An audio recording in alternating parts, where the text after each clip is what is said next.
of Kulin nations on whose land our major campuses operate, and I broadcast from today. I pay my respect to their elders, past and present. With online learning and remote working, people may be based elsewhere or interstate. So I pay my respect to traditional owners of the land from wherever you may be joining us. Welcome to Monash lecture series in behavior economics. This series is to bring leading scholars to lecture on frontier topics in the field of behavior economics. Today, we're really lucky to have Colin Camerer from Caltech to give the lecture.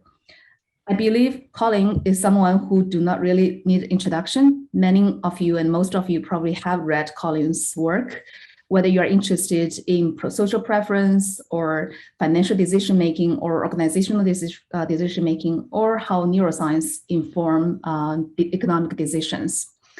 Colin is also well known for his contribution to behavioral game theory. In fact, I remember the first book I bought when I was a graduate student on behavior economics is this book Colin has put on his slides, Behavioral Game Theory.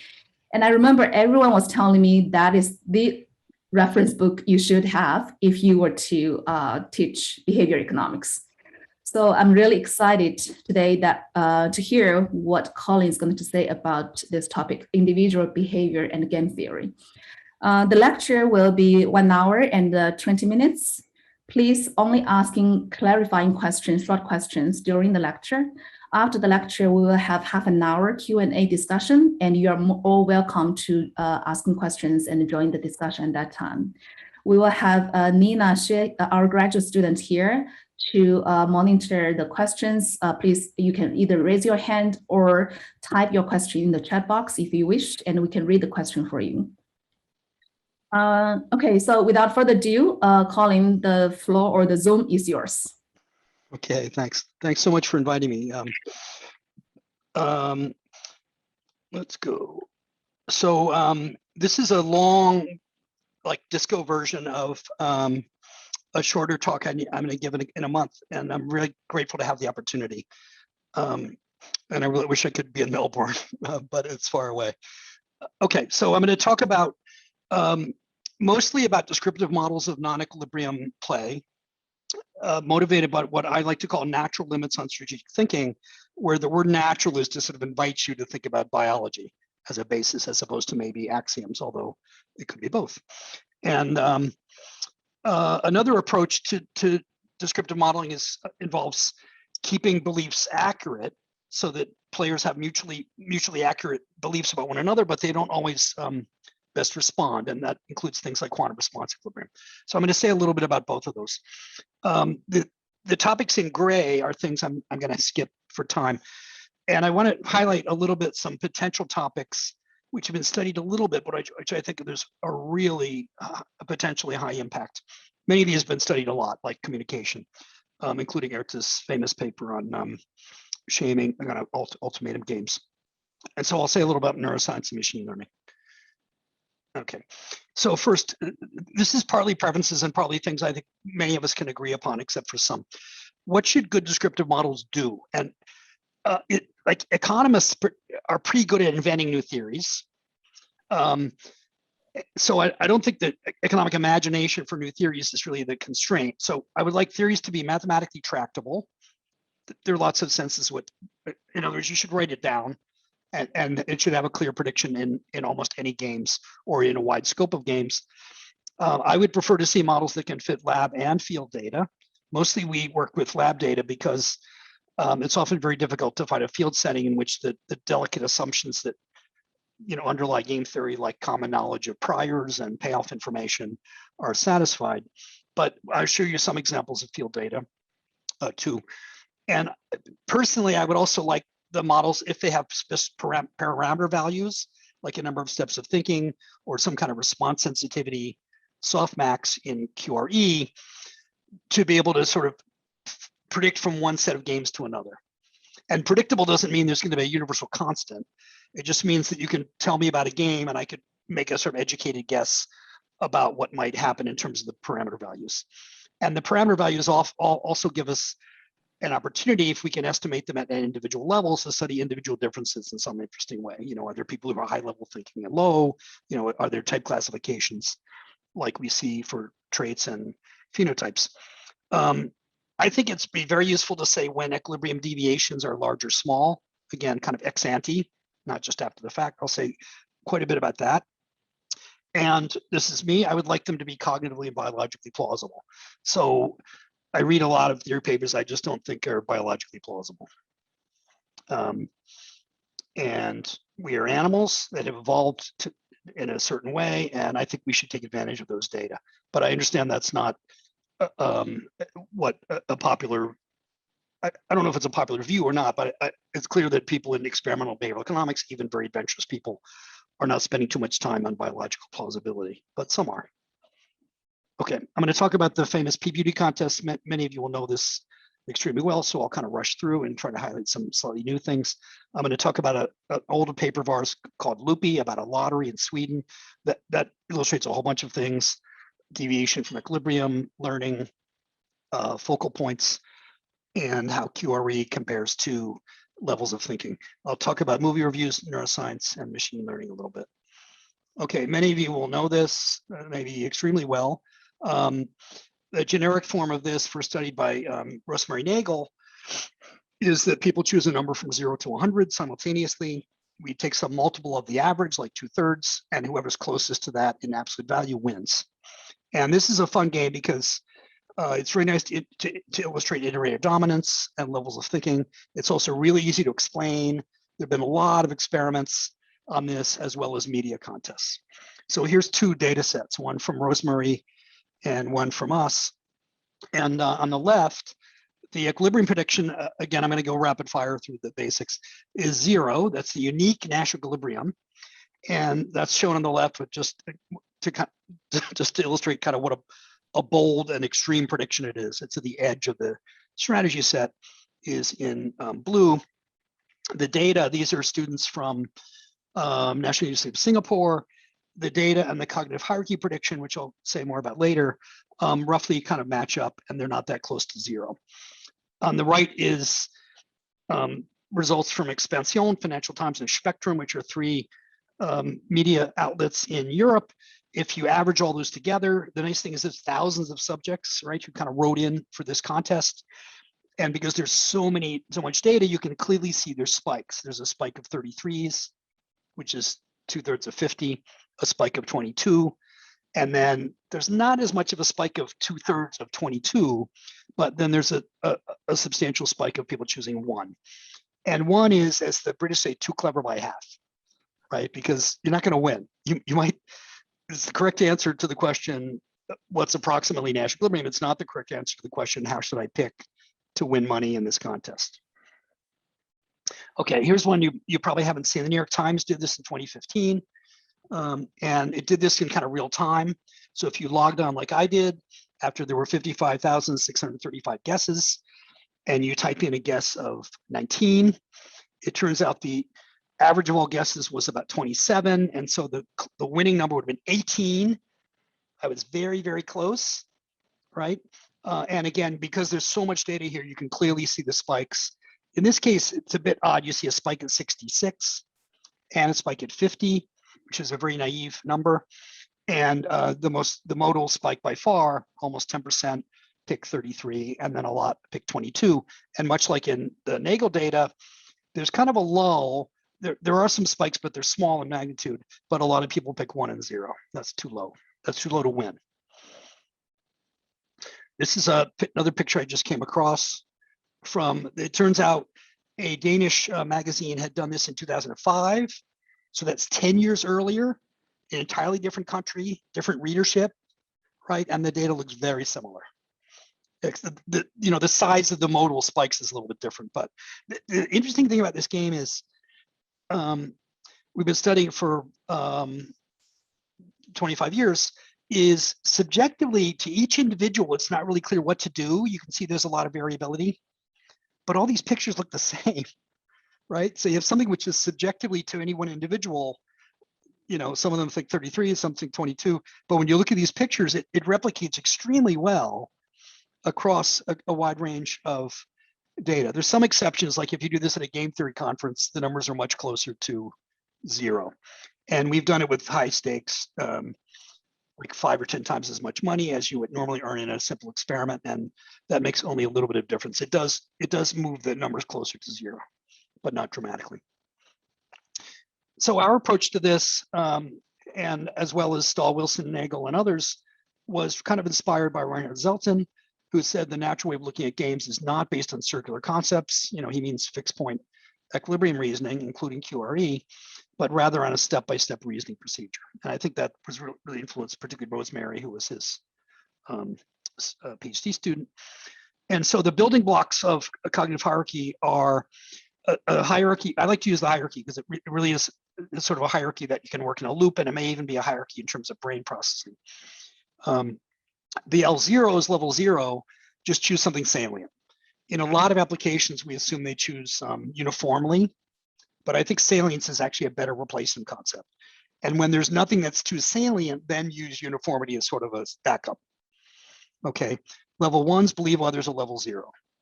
So notice that builds in a certain amount of like overconfidence, right? The level 1s think they're the only one that's smart. Now there's a little fork in the road between cognitive hierarchy and level K. In cognitive hierarchy, the level 2s believe others are 0 or 1. And the level 2s believe everyone's level 1. Okay, so there's just a small difference in whether you think everyone's just below you or everyone's a series of steps below you. That turns out to be not very important in practice because usually you mostly see level 2s and some of level 3s. And so the 0 levels and 1 levels are exactly the same.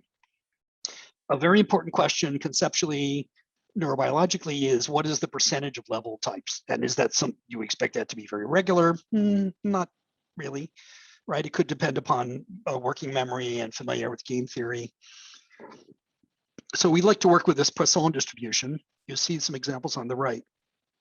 If the mean level of thinking is tau is 1.5, then you can see that the modal level is 1, but there's a lot of level 0s, a lot of level 2s, and because of this nature of the Poisson function, as you go more and more steps, it drops off very, very quickly, which we think again is very neurobiologically plausible. It's very difficult to do 5 steps of thinking, in your head without some kind of external support.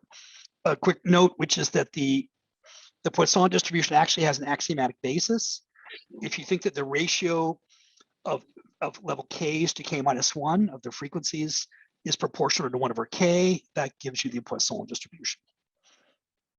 In level k estimation, usually Poisson is not imposed, and we also worked with that in our first papers. Instead, you just treat the percentages as non-parametric. There's a frequency of 0s and 1s and 2s, and you try to estimate them from data. Okay, there's been a lot of applications. The main point of this slide is that there's a lot of stuff on it. And this is also a little bit out of date. I probably haven't updated it in a few years. So the nice thing is, much like with Nash equilibrium and with other successful solution concepts, you can apply this model to lots of different things. Private information, matrices. Joseph Wong and colleagues at NTU has a spatial game where you kind of look at a 2D space and you want to be like two spots up or 4 steps over from someone else. He's done some beautiful work on eye tracking with that. And you can see at the bottom, you can also try to splice together elements of cognitive hierarchy and QRE, which Tom Palfrey and Brian Rogers and I did a few years ago. Okay. All right, let me pivot from beauty contest. That was just a kind of appetizer. This is a game I hope not all of you, well, I hope all of you read this paper carefully, but I don't think that's probably the case. There's a lot going on in it. And this was a data set from Sweden. They called it Limbo. As you can see in the upper right is a card you actually use. You can go to a, I don't think that you could do this online. This was quite a while ago. You go to a little lottery shop and you get this card and you can pick numbers by filling in spaces. Each number costs €1. And they called it Limbo. We call it Loopy for lowest unique positive integer game. And the way it works is that you pick an integer from 1 to 99,999. That limit is just because that's what fits on the card. The lowest unique number wins a big prize. And then there's some additional prizes, which we kind of neglect. And so Robert Ostling basically found this data set for us. He and Joseph Wang, I mentioned, and Eileen Chu did all the heavy lifting on this paper. And it turns out to be, I think, extremely interesting game. If you're looking for a game to teach in class that you could play, that's easy to explain and play, and you're tired of the beauty contest game, which I am, this is another one that's quite fun. And our paper has a lot of pictures in it you can use to teach. And there's some very simple game theory lessons and then some really bone crushing hard stuff, which is what Joseph and Robert did. Okay, what's going to happen? First of all, what's the Nash equilibrium? It turns out you cannot compute it because the combinatorics is so difficult of computing the uniqueness, right? I mean, when I say you cannot compute it, I certainly cannot compute it. And when I've given this talk, if there's a computer science in the audience, they send me an email and says, I think I can learn how to compute this. I'll send you an email tomorrow or by the end of the week. And I never get any more email. There's just something combinatorial explosive about it, much like chess, right? Like the game chess has not been ever solved computationally. But amazingly, thank you, Roger Meyerson, if the number of players is not fixed, but the number of players has a Poisson distribution, it's just a coincidence of Poisson, except that maybe Poisson is such a lovely type of distribution, it shows up in all kinds of places when it's needed. If the number of players is not 53,000, it's a Poisson distribution with an average of 53,000, then you can compute the Poisson-Nash equilibrium. And it's basically a series of simultaneous equations which satisfy these equalities, where P of K is the fraction of time people play number K. So you basically write down these inequalities, like you meaning Robert Ostling and Joseph Wang, and then you solve them and you can draw a picture. So here's the Poisson-Nash equilibrium. This is a symmetric. And the first thing you notice is, remember the numbers go up to 100,000, but the equilibrium predictions only go up to about 5,500. So the top 90,000 of the numbers should never be played. And in fact, they are rarely played. So basically when they designed the game, they hadn't computed this equilibrium and they kind of designed it wrong. I mean, they just wasted a lot of space on the cards. Although it also shows you, we can test a very bold prediction, which is the Poisson-Nash prediction is that the upper 95% of the numbers should never be picked. And why 95%? It just comes out of like the magic of this crazy math. So, you know, what a really good theory is going to make a bold prediction that's right. And we're going to see if that's the case. It also has a really wild structure. So basically, as you can see, the most likely number to get picked is 1. Slightly less likely is 2, right? So there's a slow, like slippery slope. Each number that's, as it gets higher and higher, it should be less and less likely. Because remember, you want to be unique, but you want to be low. So 1's not a bad choice. It's just that you're not going to be the only person to think you get 1. And then it starts to accelerate, and around 5,513, it hits 0. It hits epsilon, and then becomes convex. Why 5,513? It's just magic. It's just magic, right? I mean, I looked at these equations a lot. I don't know why it's 5,513.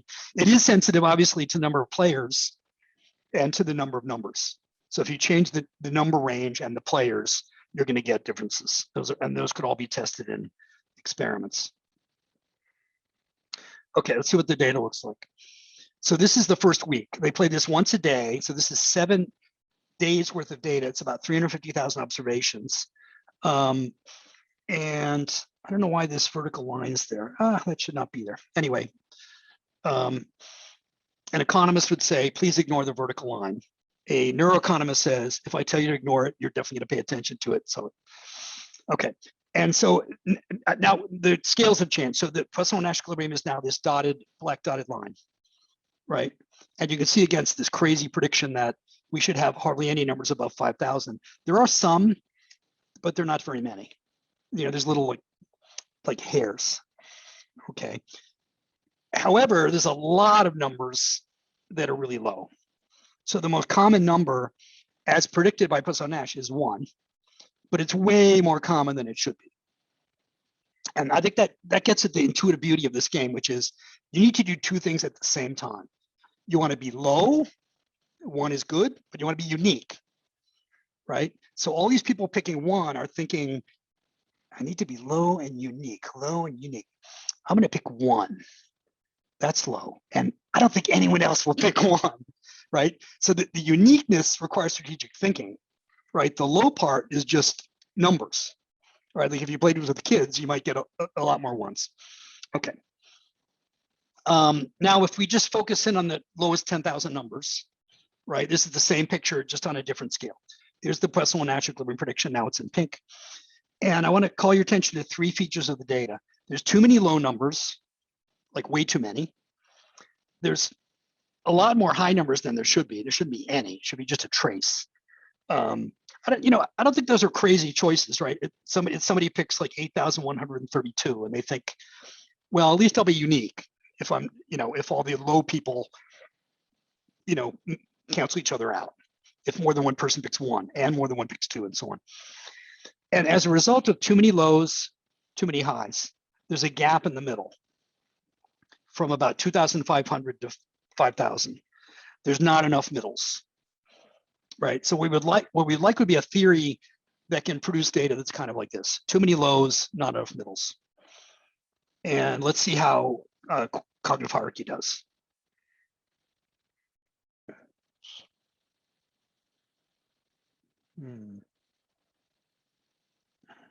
Oh, okay. So basically what I'm pointing out here, I got my slides a little bit out of order.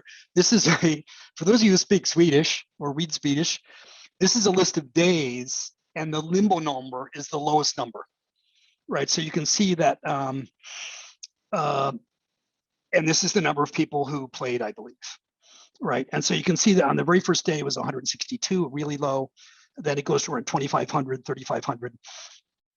And there's actually a TV show, which I have, I'm not going to show you, in which the host starts at 100,000 and they go all the way down. And when they hit a unique number, they put it on the screen and then they keep going. So you could watch this. Okay. The reason I'm mentioning this also is if you're analyzing this game, you'd really like to know over time, are people getting feedback about the winning numbers? Like in the lab, we can decide, we give them feedback, no feedback, right? We can treat that.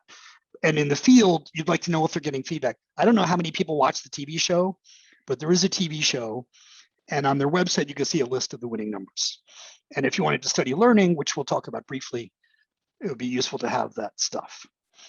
Okay, if you fit a quantal version of cognitive hierarchy, it's actually kind of delicate. It has to be a power relation. With tau equals 1.8, it fits pretty nicely. You get the basic thing you want, which is too many low numbers and then a big gap in the middle. One thing we did that was fun was field to lab, which means we first had the field data, we studied it, and then we said, there's some things we'd like to know, like individual type classification, and like, do people learn? Like, are people mixing?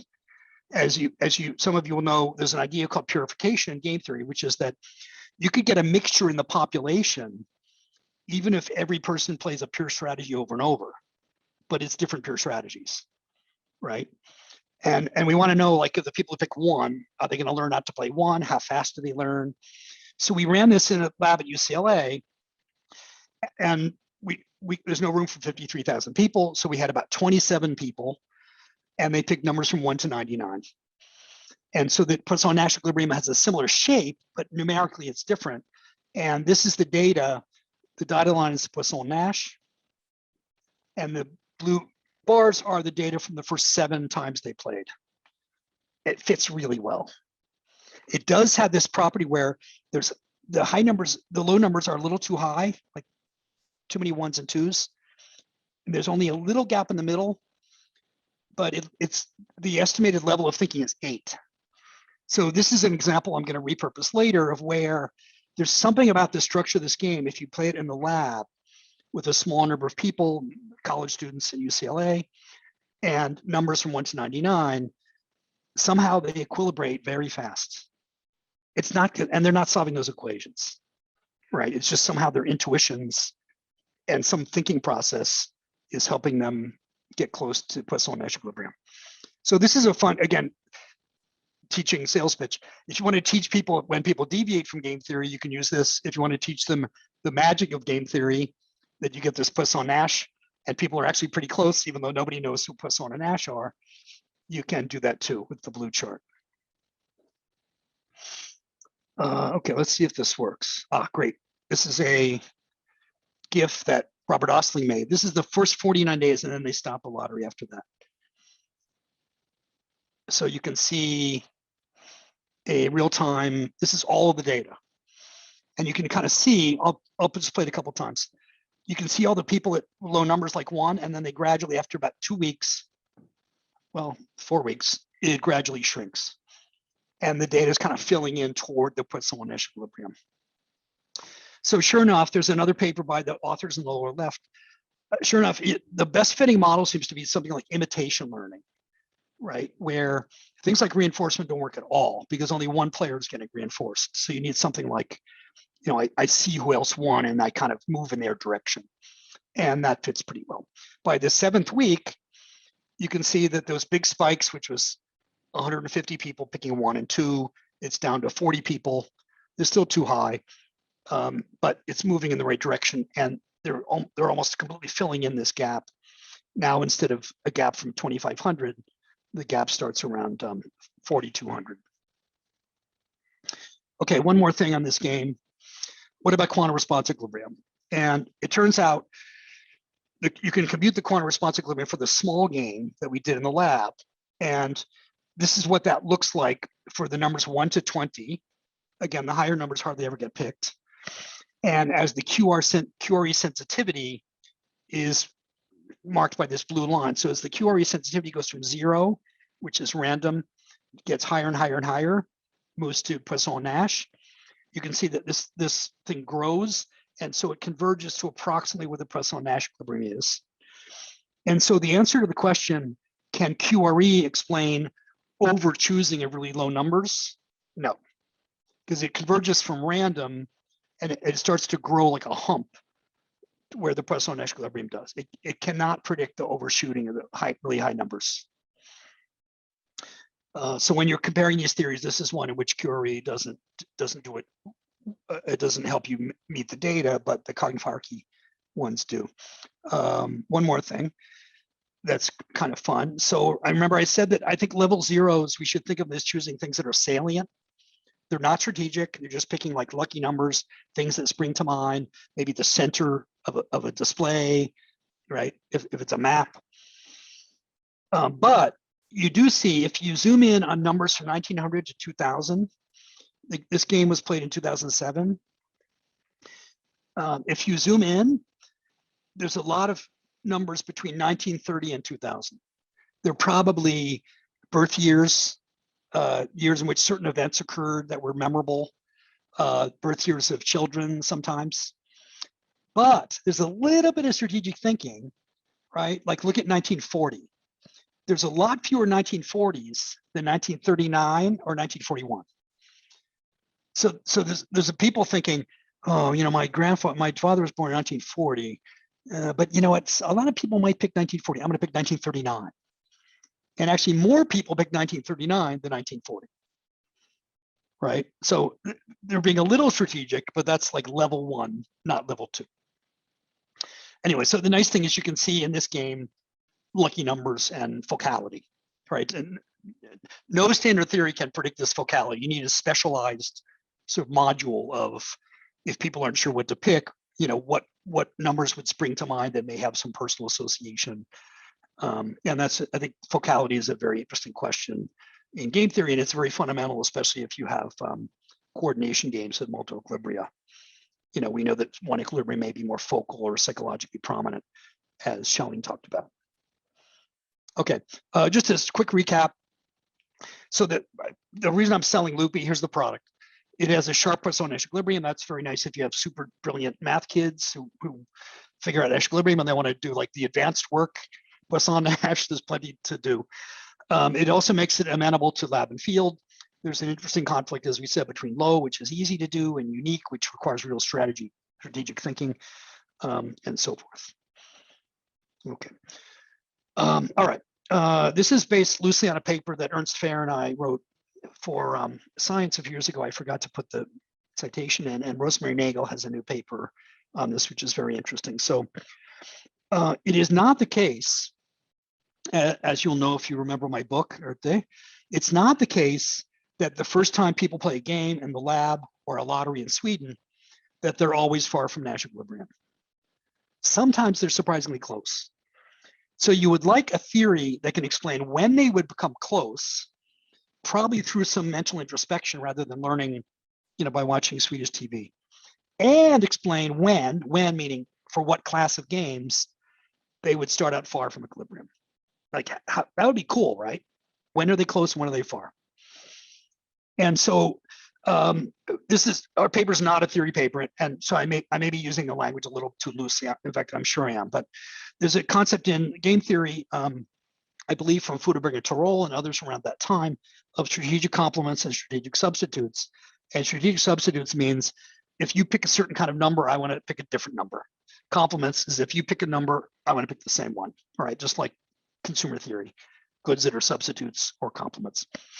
And that turns out to be very useful in IO and in other places. So the games that are going to be far from equilibrium is where some people deviate, and then the higher level players also deviate, right? Like in the beauty contest game, if I know the Nash equilibrium is 0, but I think you might pick, Ben might pick 22, I'm not going to pick 0. I'm going to move in his direction, right? I'm going to pick 2/3 of 22. So deviations from Nash equilibrium generate further deviations even by higher level thinkers, right? So you can do a lot of strategic thinking, but you're not going to bring the system toward Nash equilibrium. However, substitutes means that higher level players are going to kind of erase or swamp the deviations from Nash equilibrium of lower level players. Okay, like in Loopy, for example, right? If I think lower level players are random, I'm going to pick a low number.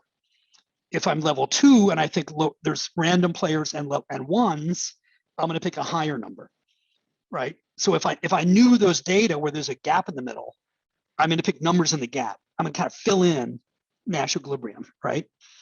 And so I'm going to show you one quick example, entry game. In this entry game, it's a very interesting, simple class of games. There's a capacity in a market, like 8, and there's 20 players, and they have to decide whether to enter or not. If 8 players or few enter, they earn a big prize. If too many players enter, like 9 or more, they get 0. Or they can stay out and just earn a middle-sized prize. So you're basically gambling on how many people enter, right? If there's a lot of entrants, stay out. Not too many, go in. Well, like, what's everyone else going to do? And so that turns out to have this substitution problem. The higher level players are going to have a kind of perceived partial equilibrium profile, and they're going to fill in the gap by entering in either high or low capacity situations. So here's a picture. This is basically what I just told you. Everyone, and this is played simultaneously, right? So there's no information. Everyone has to decide in or out, in or out.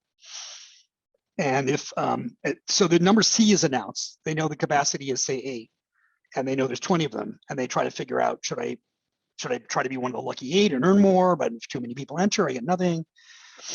And Danny Kahneman actually did some early experiments with this, amazingly, with Thaler. 2 Nobel Prize winners worked on this, and then they gave up. Too complicated.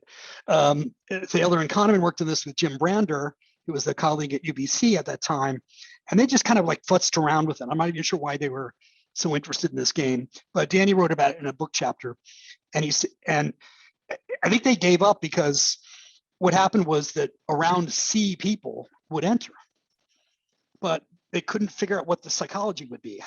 These people aren't talking to each other. It's like telepathy. Somehow they just figure out as a group that if there's 20 of them, 8 people come in. Like, which 8? Right? There's no pecking order. It's not like some people are tall.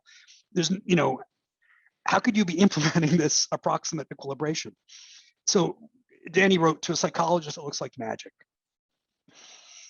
And I think, again, he was interested in heuristics and deviations. It's like, it didn't deviate from game theory, so it wasn't psychologically interesting. But I think they made a mistake. I mean, Thaler and Kahneman don't make too many mistakes, and Jem Brander, right? They made a mistake, which was the fact that it doesn't deviate is really interesting, right? And it might be that a theory of limited reasoning can generate approximate equilibration, right? Because, you know, level K in cognitive hierarchy doesn't mean deviation from Nash. It just means that there's a particular thinking process. And indeed, Tech and I wrote a lot about this in our paper in 2004. I mean, he did all the hard thinking. It turns out that if you compute the predicted equilibrium for a tau of 1.25, right, about, you know, a little more than one average step of thinking, and you plot that, and you compare it with experimental data, and with the perfect Nash equilibrium, which is the dotted line, you can explain the fact that it's pretty monotonic. This is also not really a lot of data. It's back in the old days, we didn't use MTurk and things. And so the experimental path of entry, so this is entry as a percentage of demand. That's the capacity divided by number of people. Okay, so for example, when the capacity was such that 30% of the people could make money, but not more, you get about 30% entry. And the data is very smooth. It goes monotonically up except for one dip here, which again, in a small sample, you would expect that. And the tau equals 1.25 is smooth. So there's two things you want a good theory to do. You want it to go up, like the Nash prediction and like the data. And you also want to explain the deviations, which are pretty mild, which is too much over entry when there's low capacity and too little entry when there's high capacity, right? Over entry low, under entry high, but not huge in magnitude. And the tau equals 1.25 works beautifully. And you can also prove a little bit about the structure. Okay, so the whole point of this is that it doesn't deviate very much from Nash equilibrium. And it's not magic. It's that levels of thinking, what happens is the higher level players will kind of fill in the gaps. We'll fill in the gaps. Our paper goes into a bit more detail. Okay, time check, pretty good. Field application. There's a couple more really nice ones. Yes. Would that be consistent with subjective probability models? Yeah, that's a really good question. Yes, it could be. It could be that the over and entry is come. It looks a lot, right? Like a nonlinear probability weighting curve, like pi of p from prospect theory, right? And so I think if you added, like if you took the, I'm not sure what happens, however, if you take Nash equilibrium, because if you just perturb the probabilities of entry so that you get too much entry in the low side and too high entry here, I'm not sure what the strategic effects would imply. But certainly it is true that the over entry, under entry pattern is consistent with, you know, with like low probability events, because in the equilibrium, when the capacity is low, there's a low probability of you entering. And so like if you overweight the low probability some way, like psychophysically, you know, you're supposed to enter, like look here, you're supposed to enter 10%, but they actually enter 35%, right? That could be similar to a pi of p weighting function. Nobody has studied that, and it's actually quite an interesting question, because you could also move around. You know, these are experimental data. You could make these capacity demand constraints anything you want, and you can have lots of players and so on. Okay, field application. So I'm going to show one of my own. There's a couple beautiful papers in the AER about industrial organization, like a paper about Texas electricity and how much electricity is supplied that seems to fit a cognitive hierarchy story. There's even some papers in macroeconomics by Verning, Farai, and Mike Woodford and colleagues. And I'm based on a lecture series, I'm writing a book about level K thinking. And so I had to read these macroeconomics papers. That was challenging. I mean, they're pretty clearly written. It's like they're written in a foreign language. You might as well be in fact, not even French, like in Korean or Hungarian. but anyway, the macroeconomists use levels in a very similar way, which is that some people have a certain forecast of the economy and other people think that those people have a forecast of the economy. So you start with the kind of naive macroeconomic agents, and then you build up more sophistication and you see if you can explain some interesting puzzles in macroeconomics. So those of you interested in macro, the Woodford paper, I think both papers, Farhai and Verning and Woodford, Woodford's co-author, I can't remember your name, are in the AER and have gotten quite a bit of attention. And they're interested in things like the puzzle of forward guidance. Like if you tell people what the Fed is going to do in the future, they seem to not pay much attention. And so clearly there's something going on about either credibility or limited planning. And that was very satisfying. It's nice to have these theories that really were developed to understand like 2/3 of the average game. And then 25 years later, you see macroeconomics. Thank you, macro people.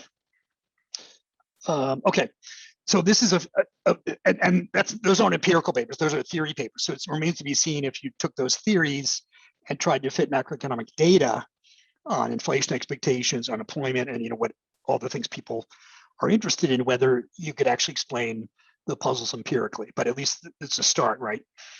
So this is a paper of ours about what's called cold open movies. This is with Dan Lovallo, who is in Sydney and sometimes in Perth, and Alex Brown, who's at Texas A&M. And cold opening means your movie comes out, and this is pretty old data from the mid-2000s, like 2006. Cold opening means your movie comes out, and typically you show it to film critics. Again, this is in the old days before online, like on a Tuesday or Wednesday.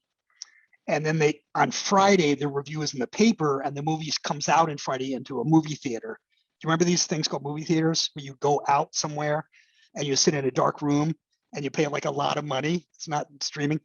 So in the old days, it was very important to have a review in the newspaper Friday because people would often read the reviews and decide what movie to go to, right? And so some of the movies you just don't show to critics. So if you looked in the LA Times, in whenever this came out, 2003, let's say, about this Eddie Murphy movie, it would often have a little box that would say, kind of like a little petulant, like angry, that would say, the Adventures of Pluto Nash was unavailable to critics to review before its opening. So they would tell you it wasn't reviewed, and that was the critics' way of saying, they didn't want us to see it and write a review, and you figure out if that means anything whatsoever. And the core to this analysis is, if you're a non-strategic, naive moviegoer, and you see The Adventures of Pluto Nash was unavailable, we didn't review it. If you're strategic, that means something. If you're non-strategic, it means nothing. Okay, so it turns out in the first period in the data set, it's 9 years of data from these are also big, wide release movies. It may work entirely different for smaller, independent films, and in the US, what we call art house movies. And so in the first part of the sample, only 7% of movies were unreviewed at the time that they come out. And later it went up and up and up. So gradually the reviewing process just changed and things were leaked online and stuff like that. Okay, so here's two examples. This one is Colin Farrell, my partial namesake. My middle name is Farrell. And it's called Ondine. And you can see there are a bunch of blurbs, right?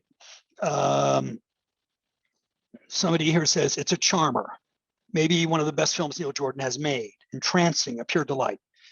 And when you learn to read these reviews too, or if you think like a game theorist, the fewer words are in the review, the worse, right? You want a nice, big, healthy paragraph, right? Like entrancing, a pure delight. Ondine is injected with a heavy dose of magic and an endearing performance from Colin Camerer, right? Just checking if you're paying attention. If you see a review that says spectacular, right? It could be that the actual review said, this is a spectacular failure on all counts, and they just take spectacular, right? Meanwhile, but Killers, starring Katherine Hagel and Ashton Kutcher, has no reviews, no blurbs. Why? It was not shown to critics. And the Metacritic ratings we're going to use, Metacritic is an aggregator that adds up a bunch of critic reviews, and then it scales them from 0 to 100. The Metacritic rating was 21 for Killers, not shown to critics, 65 for my movie Ondine. Okay. And so it turns out if you look at all of these movies, there's about 900 over this 9-year period, and you make a simple scatter plot, a bar chart. These are the x-axis is Metacritic ratings. So there's a few movies, about 20, that are rated 80 to 100.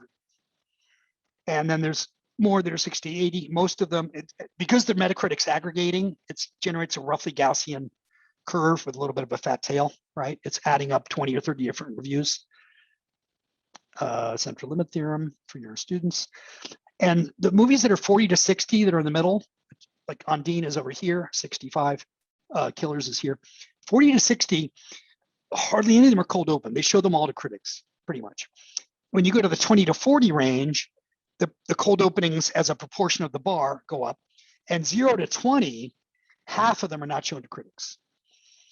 So if you knew these data as a moviegoer, or if you just had a sort of intuition, right, that the movies that aren't shown to critics are the worst, you could strategically figure out, you could make a guess, like how good is the movie from the fact that there's no review, right? You just take the conditional probability that's in each of these bins. You would know, for example, that it's definitely 60 or above. If it's not shown to critics, it's not 60 or above, it's going to be below. And there's a very good chance it's between 0 and 20 or 20 to 40. It's probably around 20. In fact, that's exact. Killers was 21, right? So you could guess what the critics' ratings would be if you knew that it wasn't shown. Okay, and the naive moviegoers, however, don't do that. They think that that means nothing. So they think the cold opening movies are just average. It's the unconditional probability of quality, not conditional. And sophisticated moviegoers, however, that know that if it's a red movie, wasn't shown to critics, you compute the conditional on cold opening quality. Okay, so I'm skipping a lot of complicated statistics and what have you, but suppose you take a residual of the actual box office and you regress it against a whole bunch of variables like big stars, advertising budget, how many screens was it on, and you leave out quality, right? So we have residual box office scatter plotted against Metacritic rating. And by the way, even if the movies aren't reviewed in the beginning when they first come out, they're usually reviewed a couple days later. So we do get a critic rating, it's just later, right? And so the first thing you see is if you regress the residuals against Metacritic, there is a big positive relation, right? And interestingly, if you're a movie fan, that's true in every category of movies, including horror movies, right? So you might think, well, horror movies, the critics always hate them and fans love them. But even within the genre of horror movies, there's a strong correlation between critic ratings and box office and fan ratings too. So critics and fans, if you take a big range of movies, critics and fans are correlated 0.7, right? Not 1, right? But generally critics and fans, can kind of sort things into the better movies and the worst movies. But the important thing to notice is this intercept, right? So the regression line for the cold opening movies is above, there's a residual box office, even controlling for the eventual Metacritic rating, right? So for these movies that are like a 21, like Killers is right there. We went and looked it up. This is Killers, right? It earned about 15% more than it would be expected to if it had been shown to critics. Now, again, we don't know if that's causal. We don't really have a causal experiment, although that would be cool to do. And the theory is that, and what these statistics show is that's because naive moviegoers don't think that it's a 21. They think that it's a 50. And more people go to movies when there's 50s than 21s. Okay, so this is just an example of how you could take the cognitive hierarchy type models, and we also estimate quantum response equilibrium, and also something called cursed equilibrium, which is a very interesting idea that is related to the winner's curse. And the idea is that people aren't strategically sophisticated enough to know how another person's private information is correlated with their actions, right? So there's a kind of failure to expect adverse selection, things like that. So in most of these papers, we try to fit more than one model and kind of see if one's better and what's going on. Okay, this is just a quick summary about humans. Let me keep going. I am going to show you, I'm doing pretty well in time, if I may say so. I'm going to show you some data from hide-or-seeker games. And this is just an example. There's another example. Actually, this is an important example. This is children playing hide-or-seek. And we're going to come back to children and other animals. Predator and prey hiding is also a kind of hide-or-seeker game, right? Where do you hide? In this case, a lot of the powerful hiding comes from camouflage and from nature. Can you see the big cat in this picture? There's a big cat in the picture. You can't see it because of evolution. So evolutionary adaptation selected a combination of camouflage and strategic intelligence for this creature to hide. It's there, right? And there are lots of these examples. I mean, biology is really interesting if you're interested in strategy. Anyway, there's the predator, right? Now, because of hindsight bias, you can pick it out. Okay, so we're going to study a close kin of humans, which is pantroglodyte. That's the Latin name for chimpanzees in the center. And it turns out that chimpanzees, the closest animal cousin genetically for chimpanzees is humans. They're further away from orangutans and gorillas than humans. So we share 98.77% of genes. And that's closer than zebras and horses, who look superficially very similar. And so this is the reason primatologists like to study, if you want to understand humans, you can't fully understand humans unless you study chimpanzees. That's my view. Okay, so this is an animal experiment. I mean, we call it non-human animals. The biologists always say non-human animals, because if you said animals, it's like humans are animals too. So we're going to study a very simple game, matching pennies. And what we're going to do, it's very, very simple. The chimpanzees and some humans are going to just press a touch screen. This is work with, oh shoot, I forgot again. This is Chris Martin, who was an unbelievable graduate student in Japan, working with Tetsuro Matsuzawa and Roho Bui. Matsuzawa Sensei is an extremely famous primatologist in Japan. Just unbelievable person, just one of the greatest scientists I've ever met and had the privilege to work with. And so Chris, you'll see a picture in a minute, set up this thing where you can train. The chimpanzees are pretty smart. They're basically like 2 or 3 year old children. And you can train them to hit a touchpad in order to get food rewards.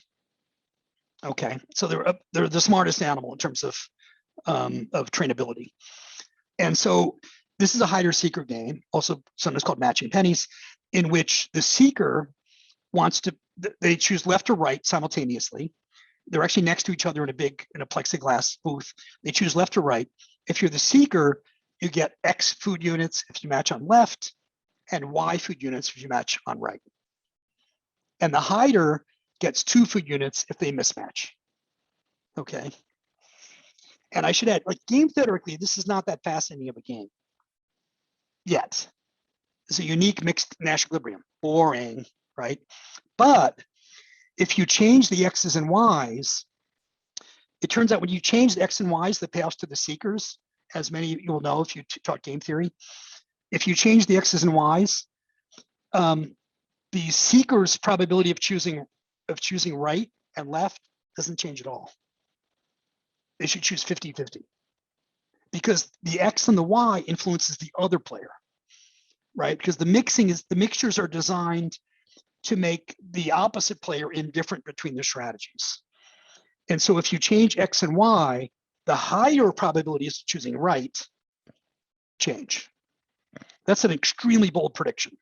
And it's considered, I think, in experimental game theory for people who studied mixed strategies, it's considered ridiculous and false, right? That changing the payoffs of the row player does not change their behavior, it changes the column player, right? And it just shows how game theory can be extremely non-obvious. Let's see what happens.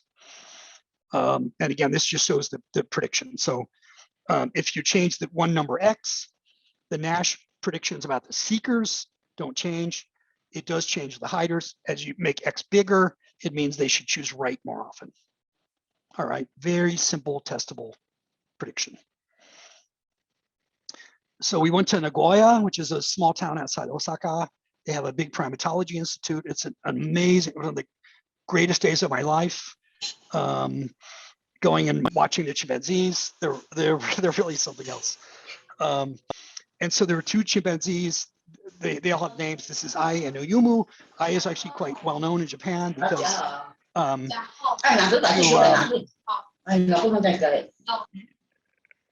you often see Ai on TV sometimes because they love chimpanzees and what have you. And they have extremely good working memory for certain kinds of tasks. Oyumu is her daughter. So for various reasons, the chimpanzees are extremely status oriented, extremely, right? They have a very clear dominance hierarchy, even more than economics with the T5. And so if you take two like older male chimpanzees, they cannot be in the same room together and play this game. They just get very belligerent and act up. So all of these, we're using a mother, I think they're all a mother and a daughter or son. And there's only 3 pairs of chimpanzees. There's just not very many.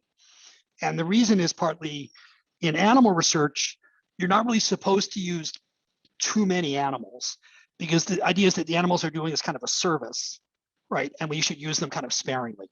So if you have 3 pairs of animals and you get very similar results, you have to just stop. And this is great for refereeing, by the way, because the referees say, well, you need to use 10 pairs of animals. Can't, sorry. Matsuzawa is in charge. He's actually in charge of ethics for all of the primates in all of Japan, including the zoos. So it's like, sorry, the person who's in charge of animal ethics for chimpanzees, sorry, referee number 2, we cannot do more animals. Okay, and so here's what you see.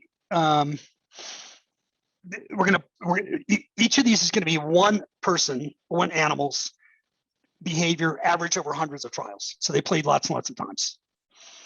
And we're gonna plot the matcher probability of playing to the right and the mismatcher, or I should say hider, seeker and hider. So remember the seeker probabilities, if you remember the math, they should be 50%. And each of these is indicate we're gonna play slightly different games. In this game, the X value I think is 3. And so the Nash equilibrium is up here. The matchers, the seekers should play right 50% of the time. And the hiders, the mismatchers should play right 80% of the time. So the black square, that's the prediction. Assuming risk neutrality, right? And that's the Nash equilibrium prediction. The chimpanzees are these yellow triangles. As you can see, they're kind of sprinkled around the Nash equilibrium. 3 of them are really close, really close. And the other 3 are sort of sprinkled around. Meanwhile, what happens with their sad cousins, Homo sapiens, that's us, who share 98.77% of the genes.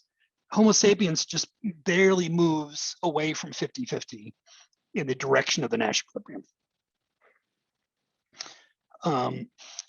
And importantly, the Japanese humans, so we did this with people in Japan, and we also did it with a subgroup in Africa when Chris Martin was there, because the Nagoya group also has scientific access to a preserve in Guinea in West Africa. So they went and actually played with some of the people who work in the preserve. They're very poor because they're in a part of Africa that's poor. And so we were able to pay them like 25 times as much money. So it's the equivalent of like 3 days of pay. So the African humans are very motivated, right? And the Japanese humans not as motivated, but the behavior is very similar. And not only that, we played 3 different games. The one I just showed you is the one up here. We played 3 different payoff configurations that all lead to different Nash equilibria. That's the square. Square is Nash, Nash, Nash. And this is the average of the 6 chimps in these 3 games. So remember, there's 6 key numbers. There's the seeker percentage and a hider percentage, 2 numbers times 3 games, right? There's 6 numbers, and we're going to see how well the 6 numbers match the 6 predictions.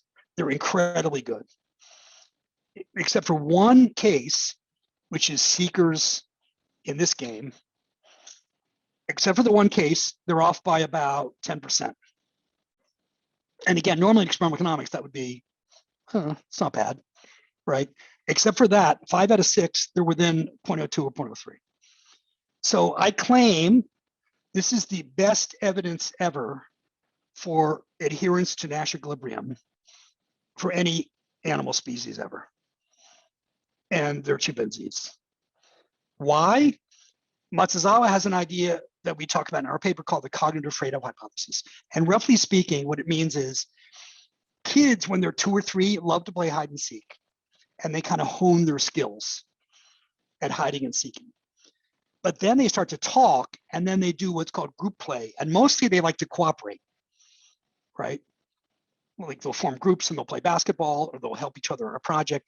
The chimpanzees basically never cooperate until they're adults, and then they cooperate in certain ways. But most of their life is predator prey and hiding from each other.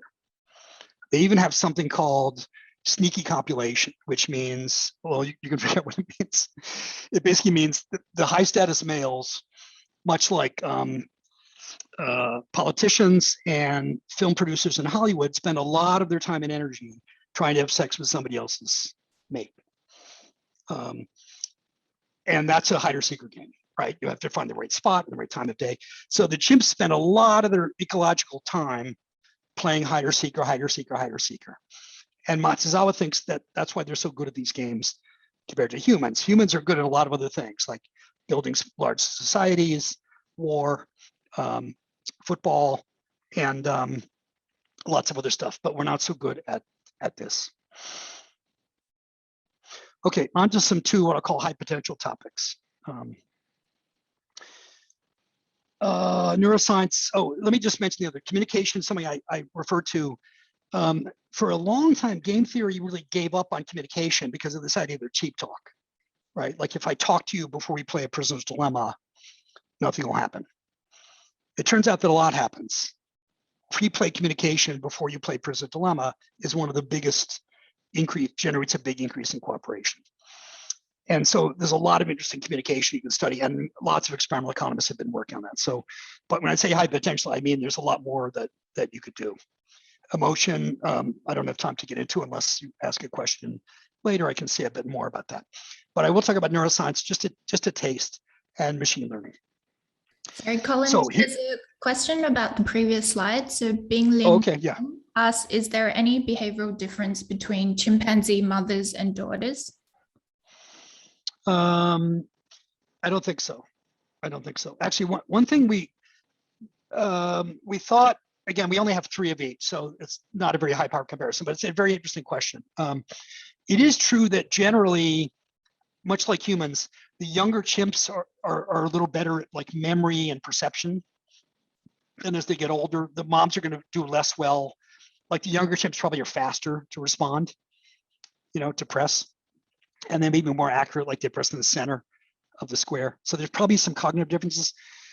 We were worried actually that the moms would kind of like lose on purpose, to let the kids win. No, remember that humans are almost the only species that dote on our kids as much as we do. Like we take care of our kids for like a dozen years. They don't do anything, right? And that's why we're so smart. And most parts of the animal kingdom, including chimpanzees, like the moms don't like feed the kids first, like my spouse does to our son. The moms eat first and then they feed the kids. And they help them a little bit with things like hard tasks, but they don't spend a lot of time like coddling the children. So I think mostly so even though they're actually, relations, and also in these games, if you wanted to maximize joint benefit, it's pretty hard to do. Right. So they're like assassins that, they play for food and they're hungry. But it's a very interesting question because there are, the differences and similarities between species, both things are very interesting to study. And, actually we had a hard time publishing this paper. And there's a lot of interesting stuff you can do with non-human animals and game theory. There are several people. Sarah Brosnan's one. There's a few groups that have been very interested in, but mostly not strategic thinking, usually sociality, right? Like there's a bunch of papers on chimpanzees playing an ultimatum game. You know, like do they reject a low offer? Turns out no, that most species are not nearly as pro-social as we are, which means being nice to your kids and being nice to strangers. So there is quite a cool experimental community studying games and decisions, but just not very big. Okay, neuroscience. Here's the basic argument, two pieces. We have a new technologies, not some of them are old, some of them are brand new, and human sciences should use new technology, right? There's a ton of economists studying adoption of new technology. Why aren't we adopting new technology in doing economics? And we do sometimes, right? Like machine learning is starting to get adopted. Economists discovered social networks, which came from sociology. That's become adopted.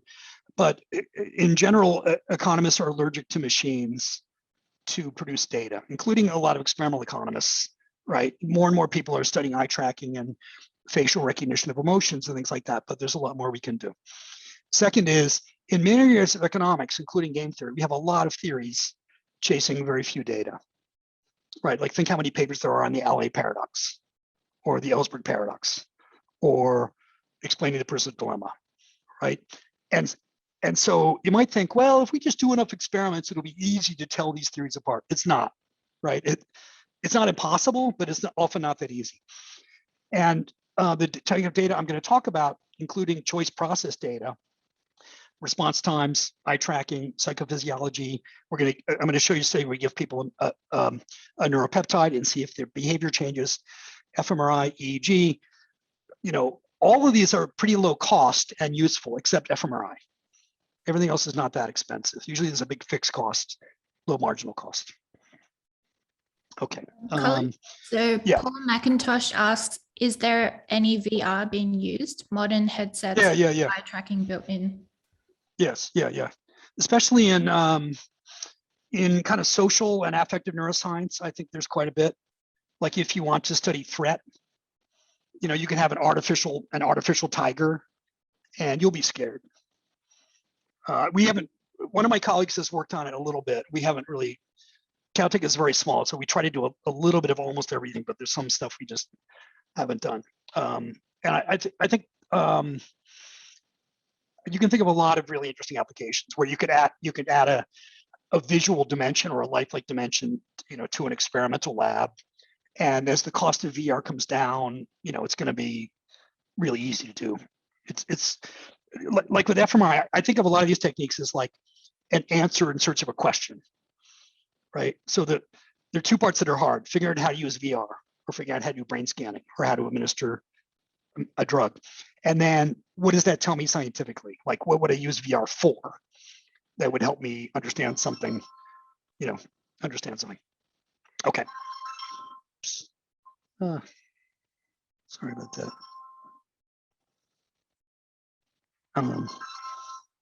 No, I do not want to refinance my mortgage right now.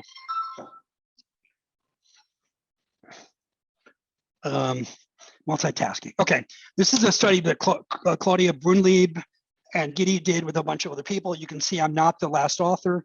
The last author is usually the person who's funded the research and helped do the data collection. And I was just happy to be participating.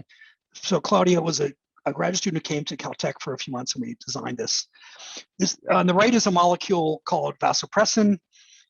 The full name is arginine vasopressin. It's similar to oxytocin, which some of you may have heard about, and it's involved also in social bonding as well as aggression.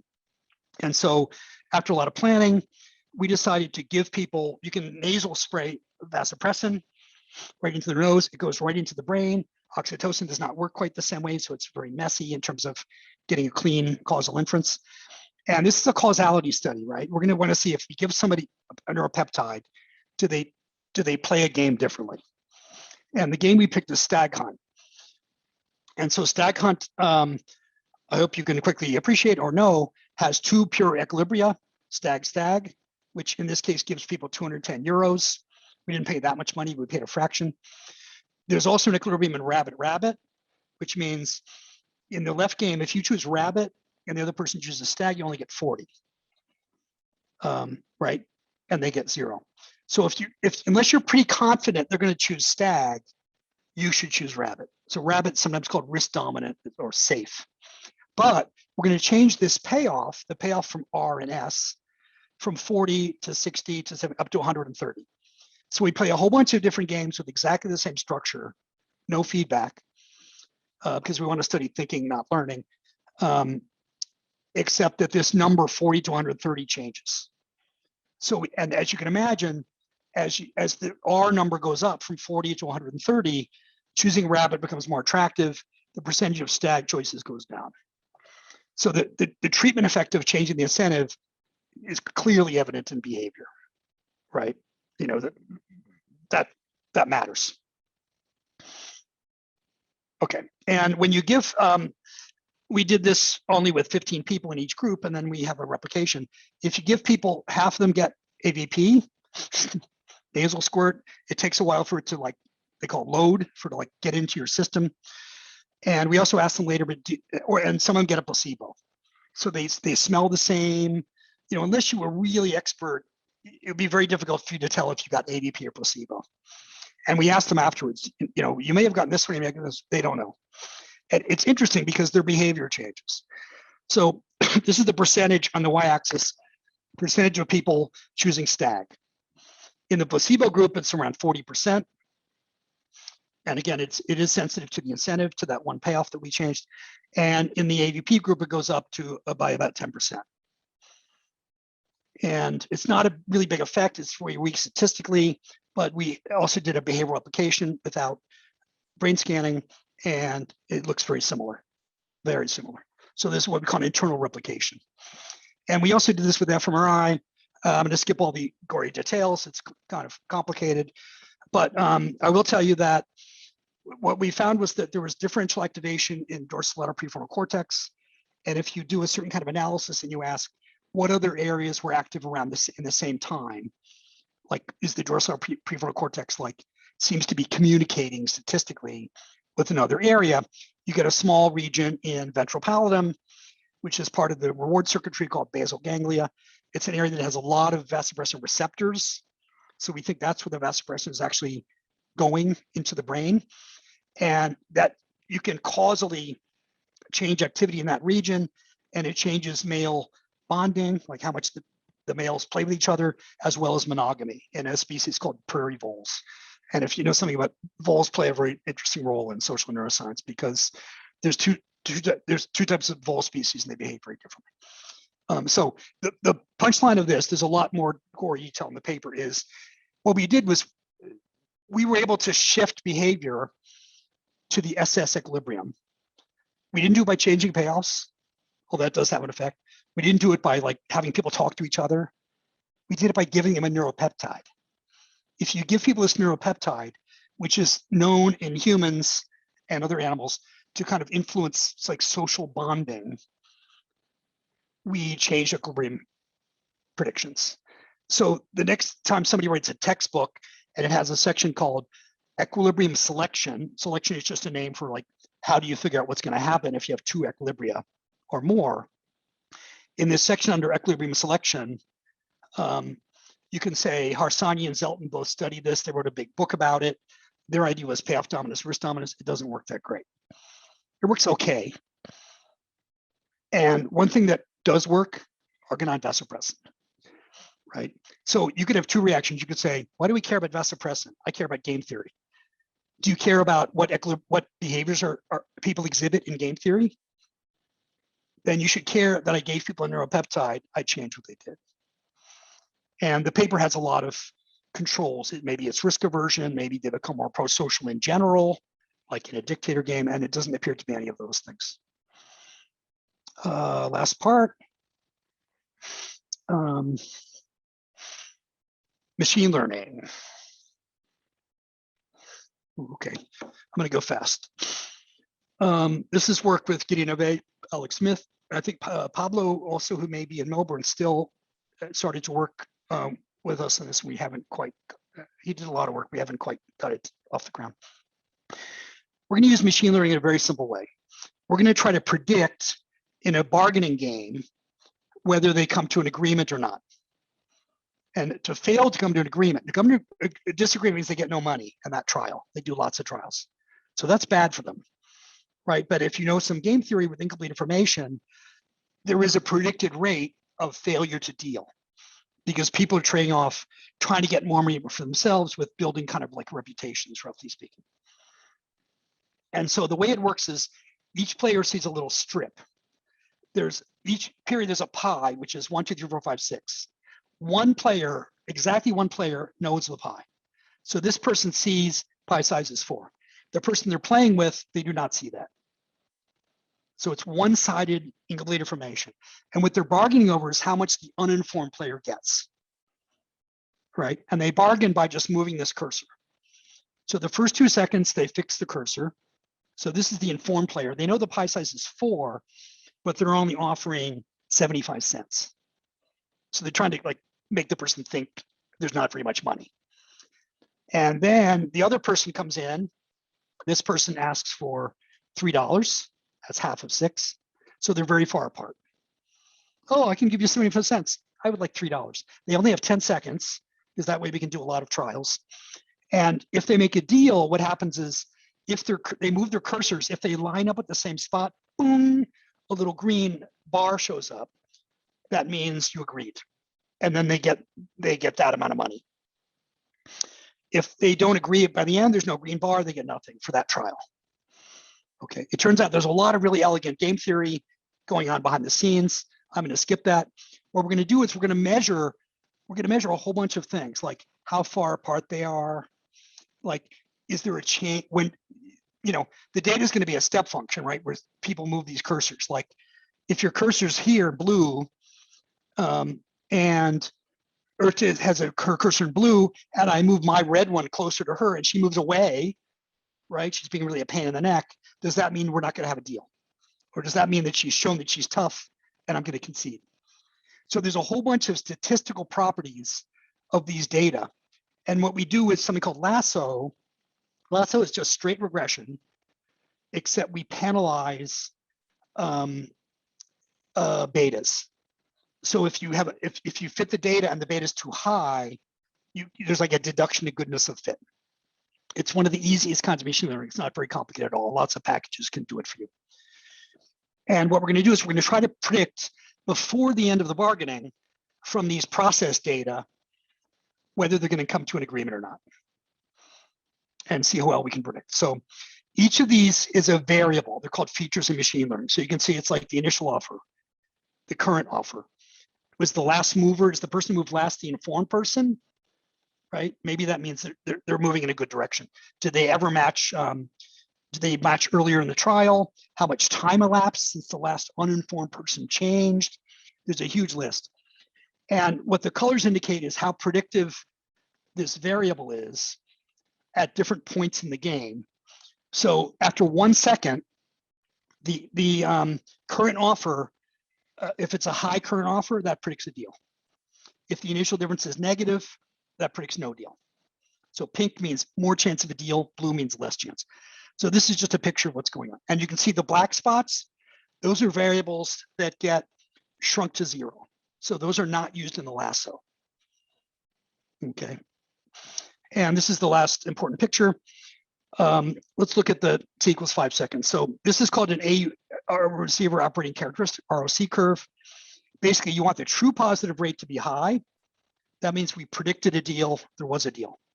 You want the false positive rate to be low. That means we predicted a deal, there was no deal.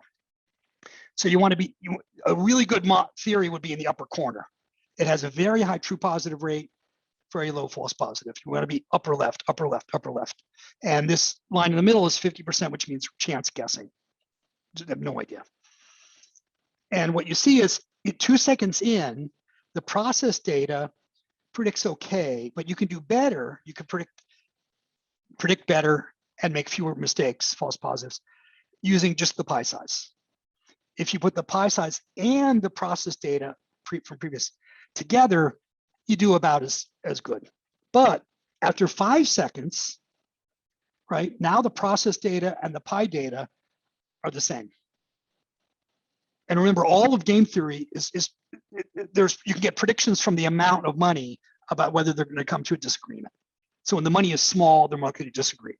When the money is high, they're less likely to disagree. So you get predictions from standard game theory. So the process data and the pi predict about equally well. If you add them together, you get a big bump improvement. So that means that the machine learning is telling us which features of that dynamic process can help us predict bargaining. And the last slide is here. There's a lot of progress on many fronts. I think the highest priorities so far have been, or rather things that we should do now where you don't have to buy a machine, are more field applications. Like there's lots more to do in the lab. You could do a lot more model comparison. There's an extremely beautiful paper by Louis and Penta from 2015 about endogenizing thinking levels. If you have a talented student who wants to study steps of thinking, you should read that paper and do some experiments. And if they may have better ideas as well, they could do those experiments too. And I mentioned some of the potential frontiers. And just a reminder, all of the machines, like the lasso isn't a machine, it's just a bunch of software. The Argonine vasopressin is really cheap. You just have to have a technician who knows what to do, and you have to have a question to which, well, they behave differently because they had this neuropeptide is interesting. EEG, the same thing, it costs $200,000, but once you bought it, it lasts a long time, marginal cost is very low. That is it. Wow, I'm 1 minute over. That's like, for me, that's a world record. Thanks very much. That's 1 minute. Probably is just my introduction, so you're perfect, Colin. All right, so now we open for discussion.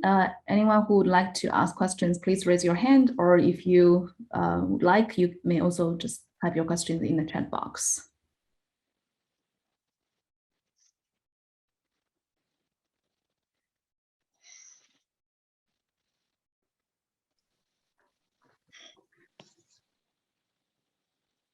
Hi, Colin. I think all topics are very interesting to me. In particular, I'm curious about the chimpanzee experiment. Have you ever thought about using chimpanzees in the field, using the field data?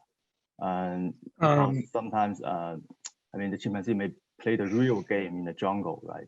They may have a cooperation and competition relationship within the organization. So is it something you want to explore next? Yeah, there's a few people who do that. Mike Platt, there's an island near Puerto Rico, which is basically an animal colony, and it's an environment where the animals are very comfortable. You know, they feed themselves from trees and what have you, but you're able to go there and do a lab-like experiment in their home territory. And some of those have been very, very interesting. I haven't done it. We just didn't get a chance to go back and do more work in Nagoya.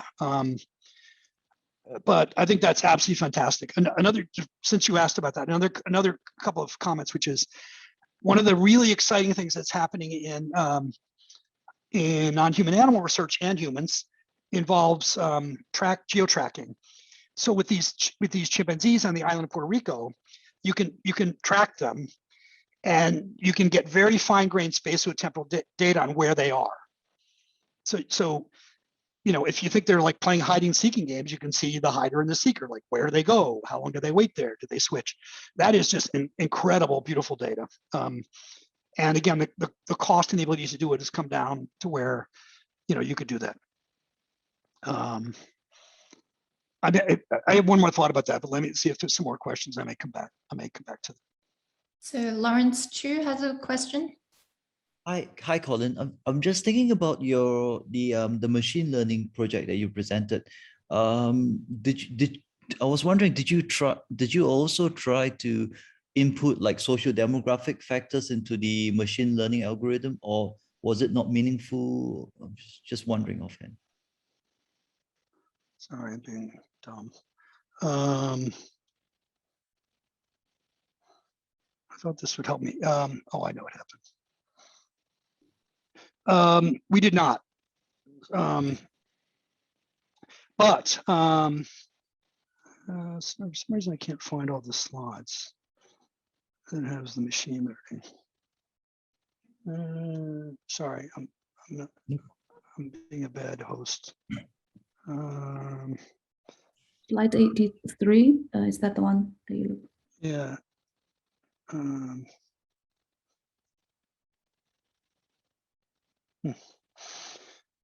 Okay. Anyway,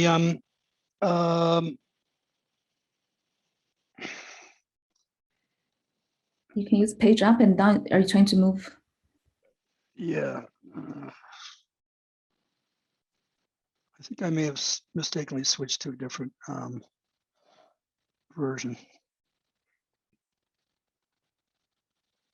Oh, yes, I did. Okay. Here we go. Okay, good. Can you see that? Yes, Yeah. I can. Thanks. Yeah. Okay. So sorry, I'm being a little clueless, Bing Lin. Yeah. So actually, I'm so glad you asked. I'm so glad you asked that. The beauty of machine learning is you can put as much stuff in there as you want. Right? You can put it on an individual basis. You can put big 5 personality, that's 5. You can put risk aversion, you can put time preference, you can put gender. We did do some experiments with gender. It turns out women make more deals and the men get a little bit more out of that increased deal rate than the women. So the women make a little bit more money when they're informed and the men make substantially more. So women are good for everybody, especially for men. It's like the story of life, but it's not a gigantic effect, and it does not seem to have to do with risk aversion or anything like that. Like if you think women are more risk averse, maybe they make more deals because they're afraid of not getting any money. We tried to correct for that. Anyway, back to your question though, which is like, the number of variables you can put in is not at all constrained, because the machine learning methods are really nicely tuned to make sure you're not overfitting, right? So you could put in as much stuff as you want. You could put, I don't know about genetic data, but you could put lots and lots of data. You could put facial expressions. Does somebody look masculine or feminine or angry or happy? You could do it on a trial by trial basis. And actually what Pablo and some others started to work on was we use skin conductance. And I think also pupil dilation. So if pupil dilation is a measure of arousal and also conflict, right? So the pupil actually widens when you're angry. And so it's possible that from pupil dilation, you could predict a little bit whether people are going to come to an agreement or not. And actually Joseph Wong and I reported some pupil dilation data in AER, probably the first time those data were used, and we use it very weakly to predict deception in a sender-receiver game. So you could study honesty and all kinds of things like that. And I mean, that's the beauty of machine learning. You could, we have about 25 variables, you could put 50 or 100, but the ability to get results out, the more variables you put in, the more data you need, right? To have good quality, so there's a certain amount of, there's sort of some rules of thumb.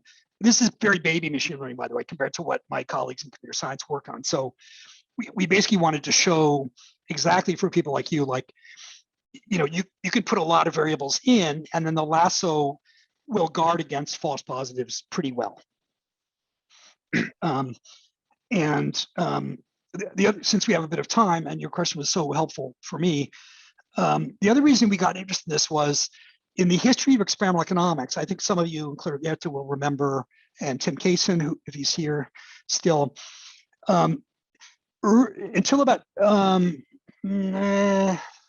maybe 2000, about maybe 2000, there were a lot of experiments on kind of free-form bargaining, where people, would have money and they would just talk to each other. And then Ariel Rubinstein's paper came along that made predictions about what would happen if there was an alternating of offers. Like you make an offer, I make a counter offer, you make it, and there was a discount rate or some kind of a costly delay and private information. And the predictions were so elegant and some of them very non-obvious that basically structured bargaining became the type of experiment to do until, unstructured bargaining disappeared. And part of it was unstructured bargaining is messy, right? There are all these things that could make a difference, right? Like if I threaten you, if you don't concede in the next couple of seconds, forget it, we're done. That's data. And not only that, it's more lifelike, right? So part of the point of machine learning was, if you want to study unstructured bargaining and allow a lot of things to happen in the face, in the body, talking, and collect more and more and more data, you would like to have a method that would tell you which of all those hundreds of variables are really predictive. Machine learning is the method for you. So if any of you are interested in bargaining, there's so much interesting stuff that just got understudied in bargaining, and you can make it lots more lifelike, right? Yeah, and you can use VR, right? So that you have people, people are at a table and they have an audience, right? Like they're bargaining on behalf of somebody else and they can see that person's facial expression. It's like machine learning is just this hungry beast. It's like, I have an endless appetite for variables. Feed me variables. Don't worry, like I can eat them all. And nowadays, all of your students should be able to find an excellent machine learning course, maybe not in an econ department, but in computer science or in a business school. Maybe there are a lot of terrific textbooks and online courses. You can learn machine learning. If they can pass econometrics prelims, they can learn machine learning. Colin, can you just follow that? Can you say something about what do you go from there? Like you get all those variables thrown in, and then is the idea that you identify the variable, then you go further to, or do we just stop there and then we go further to test certain hypotheses? Yeah, can you just give us a bit? No, that's a very good. Yeah, Jorgen Wiebel was asking me kind of the same thing. So this is not the death of theory, right? Partly it's a way to test theory. So the point of this graph is that a theory that's based on the amounts of money only does not predict as accurately as it could. Because if you add the process data, you do better, right? So that's one thing. And then the question is, well, what's a theory of how that process data is entering into beliefs or into, reputational types, right? So this is like raw material for theorists to then think of things. And the other thing you can start to do is to do design. So one of the first papers we did on machine learning was in 2009, and it published in Science. And we were interested in basically, if you have a public goods game, you could get full efficiency, and the public good has different value for people, right? Like you might really like a public park. Bing Ling doesn't like the public park as much. If we could read people's minds and figure out their valuations, it turns out there's some really old theorems in mechanism of design that say, if you could get a correlate of the actual valuation that they can't fake, right? They can't fake it. If you can get a correlate of actual valuations, you can design a perfectly efficient public goods creation mechanism.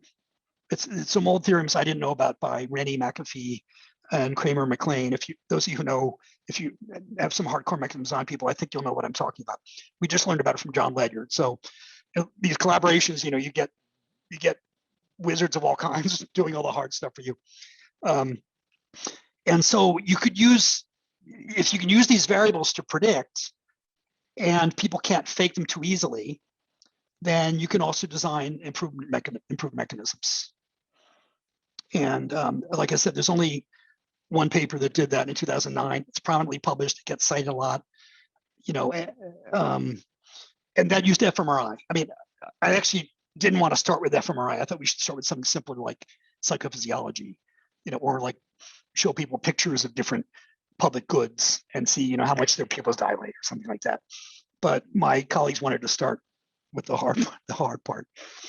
And also it kind of goes back to this question of, what is the machine for? Like if you have all these variables and you get a result, what are you going to do differently, right? Are you going to start to work on theory?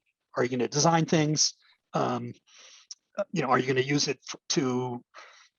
I think scientifically we're not interested in that many practical things, but you might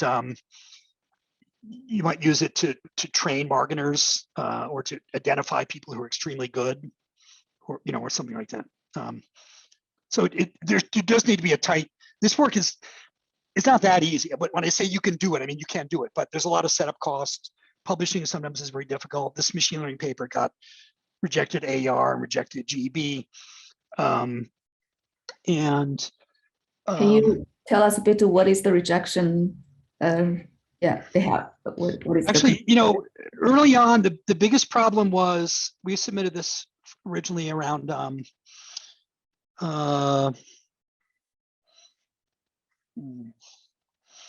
what does it say on the date? 2019. Yeah, I think we started in 2017. And basically we couldn't, it's hard enough to get papers accepted, but we couldn't even get this paper rejected. Because what happened would be the editors would say, I don't know anyone who knows about bargaining and machine learning. I sent it to a couple bargaining people and they said, I don't know anything about this method. I can't really help you. And I sent it to, one colleague in computer science who said, I never heard of the revelation principle, because there's a bunch of not original, but kind of hardcore, game theory that gives that's in the paper. So we couldn't get it rejected. So it was kind of like they just gave up. They just gave up. And I think there's just kind of a novelty bonus sometimes if you do something that's too, it's like undigestible by their system. But it got, there's more than one journal, and management science was, thank you, Urganese, who handled it. And he was very open-minded, and, we got useful reports. I think we got the benefit of sort of the exploration bonus that, publishing novel things is a good idea in general, because it may lead to more questions, like what could we do now, or can we put other variables in, like demographics? Yes, we can. You could do that. I think Bingling has waiting. Yeah, Bingling, go on. Okay, yeah, very interesting talk, very inspiring. I'm just wondering if people exhibit the same level of thinking, like in cognitive hierarchy or level K or anything like that, in different games, like the ones you talked before. That's a super interesting question. I'm glad you had. These are the perfect questions. Like, I've had time, I would have said something about that, but now we have time. My sense is that the correlation between thinking levels across different games is probably similar in magnitude to other kinds of like trait and preference type variables, which is not that high, but above zero, like 0.3. So for example, if you try to measure people's risk preferences in different domains, like financial risk taking, social risk taking, physical risk taking, you get correlations that are slightly positive. And maybe that's not surprising, because the utility functions associated with, all those kinds of outcomes are not necessarily the same. You might, love gambling at a casino, but hate to go rock climbing, right? And I think that the strength of type classification is probably pretty similar. It also degrades if you measure levels of thinking, like in a beauty contest game, and then correlate it with maybe levels of thinking you might get from matching pennies, hide or seeker. As the games are sort of structurally more different, it's just going to go down. I think it will generally be positive. And a lot of it may just come from working memory. And we actually tried to measure several times to measure something called strategic IQ. Is there like a special, like strategic intelligence that's not just, basic intelligence and working memory? I think there probably is a little bit, but whenever you do decompositions, working memory is sort of the number one thing.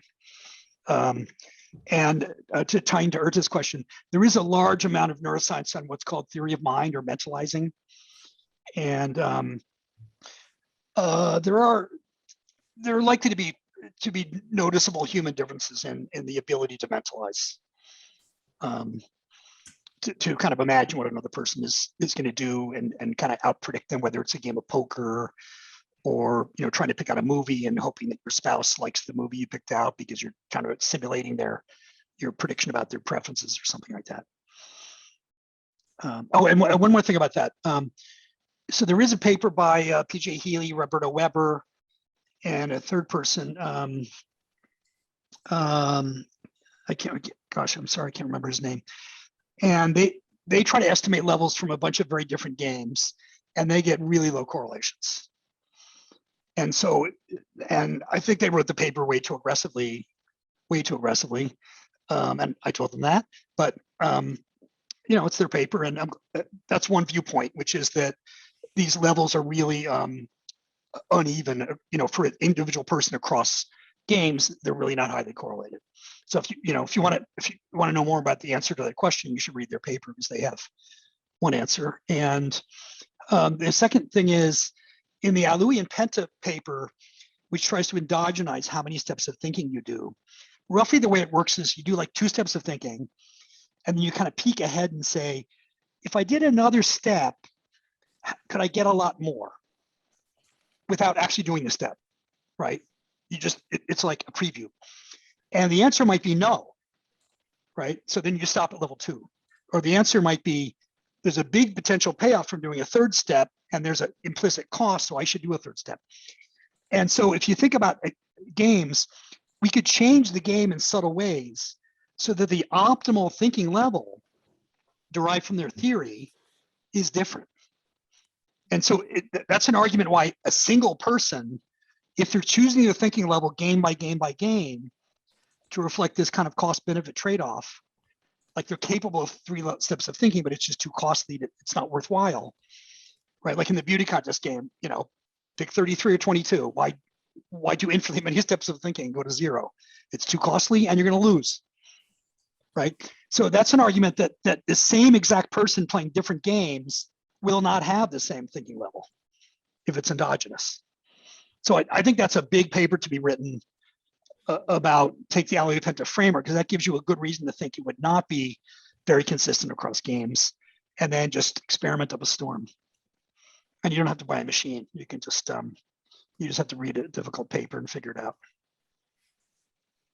The next question comes from Xiaofei Niu. Hi, Colin. I'm Xiaofei. I have 2 questions. And the first one is there what is the neural basis for the different levels of thinking? And I think maybe it is serial mind related brain area, for example, yes. TPG. And I learned a lot from your talk, and in particular the Japanese and human, they have different behaviors in the game theory. And I wonder if they have the different neural basis so that they differ in the level of thinking in the game theory. Thanks. Great, those are 2 fantastic questions. Thank you, Xiaofei. Yeah, so in my book, which I'm supposed to finish by the end of the year, or finish a first draft, on neuroeconomics, I write about this a lot. And yes, so the so-called theory of mind structure, for mentalizing, is pretty well understood for humans, right? It involves TPJ, which you mentioned. Good for you, A+ on your neuroscience. Dorsal medial prefrontal cortex, middle temporal lobe, like hippocampus, anterior cingulate and posterior cingulate, and I hope I didn't leave any major regions out. But there's a kind of well-established circuit. And there is some evidence that the more strategic thinking people do, the more activity you have in parts of that framework. There's not as much neuroscience as you might think. It just, most of the neuroscientists who've been interested in mentalizing haven't not connected it to game theory. It often involves things like, here's a picture of a person's face. Are they afraid? So you're thinking about their emotion, but not about, are they gonna beat me in a bargaining game, or where are they gonna hide in hide or seeker? So there's a small literature on strategic neuroscience. There's tons to do. I mean, you don't need to use fMRI. We're working a little bit on EEG, although that's also pretty messy. We did get a nice TPJ result from a poker game involving sort of bluffing, basically. And then the nice thing is also that one way neuroeconomics works is that we find people with disorders, like autism spectrum disorder and Asperger's. Usually means people are not very good at mentalizing. It's hard to figure out what other people really want or what they're going to do. And so, if you want to say, let's study some people who are bad at mentalizing and then have them play a game and see if they look like low-level players, right? That's not that hard to do. You just have to find the right people, and usually have to find somebody who works with people who've been diagnosed in a psychiatric way. And there's a few studies like that. Mostly they have not found that people with autism type disorders are worse at games strategically, to my surprise. I mean, and there's all kinds of speculation why that is, but it's an extremely good question. As far as chimps and humans, I'll give you a kind of canned sort of soundbite answer, which is, very loosely speaking, Matsuzawa would probably be really mad if I said this, but don't tell him. Loosely speaking, you know, like, unless you believe in creationism, maybe some of you do, I don't. The way the human brain evolved was we split off from chimpanzees, you know, 5 million years ago or something like that. And we started with that brain, and then it grew in different ways. So the human brain is sort of like a thinking cap of neocortex on top of a chimpanzee brain, right? But then there's also all kinds of things. And the main differences between human and chimp are language, abstract planning toward the future, behavioral differences, large societies. We have much bigger societies. We both help out people who are strangers.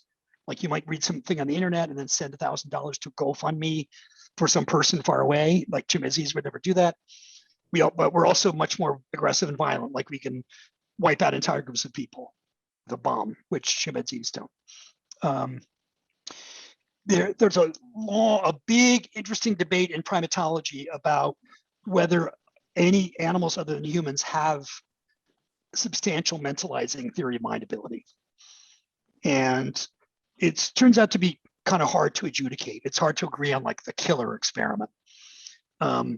I think one school of thought is maybe chimpanzees have some mentalizing ability, and a lot of people think no, it's, you know, it's unique to humans, or certainly the degree is unique to humans. So that's kind of the current, you know, the current answer. And also, for ethical reasons, we do not do brain scanning and other experiments with chimpanzees.